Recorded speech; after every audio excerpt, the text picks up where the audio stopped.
বাঁচাও,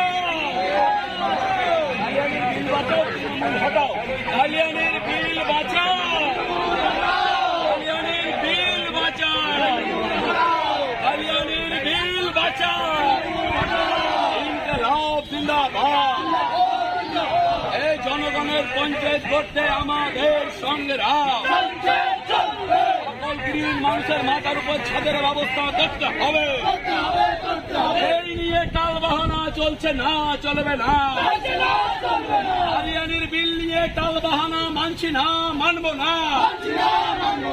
ওই কর্পোরেটের দালাল প্রধান তুমি দুর্ভাগ্য, গরিব মানুষের মাথার ছাদ খেয়ে নেওয়া প্রধান তুমি দুর্ভাগ্য। অধিকারের সংগ্রাম, সকল বয়স্ক মানুষকে ভাতের ব্যবস্থা